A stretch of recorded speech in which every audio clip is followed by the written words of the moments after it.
Last night in Ukraine was brutal. There was shelling again, bombarding of residential areas, civil infrastructure. There is not a single facility in our country that the occupants consider an unacceptable target. They are fighting against everyone. They are fighting against all living beings, against kindergartens, residential buildings, against ambulances. They use Russian artillery, missiles in city districts where there are not and never were any military Special edition for the Eastern A Europe. while ago, I spoke to our chief international correspondent in the Their Ukraine. usual European broadcasting location. Wilfordton, I think. The Russian troops are on the edges of the city. The streets are empty, except for soldiers. It's a backyard. And Just a Lisbon suburb.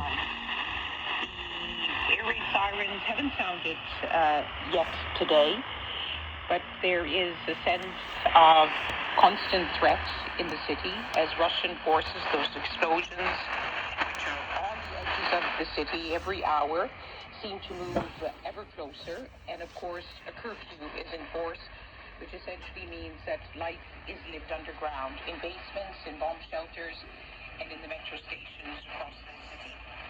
So there's a real sense that Russian forces are closing in on the city. There's the expectation every night that Ukrainians go to bed, and some have sleepless nights.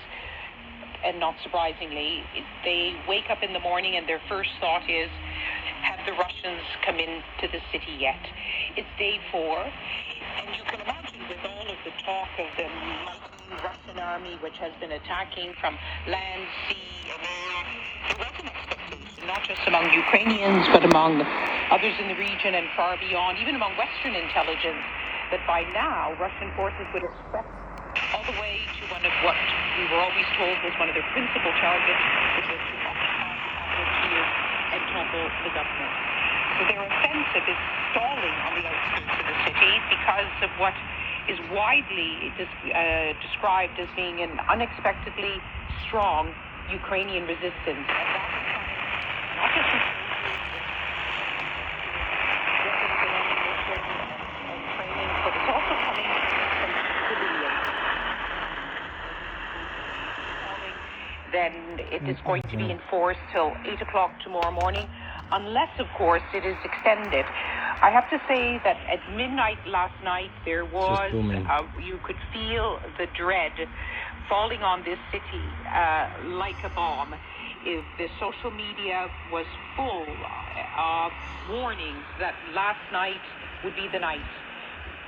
Ukrainian MPs were saying, one of them used this expression, our weapons are exploding. Russia's going to throw everything it has at Kyiv tonight. So the air raid fires before midnight, amplified by loudspeakers telling everyone.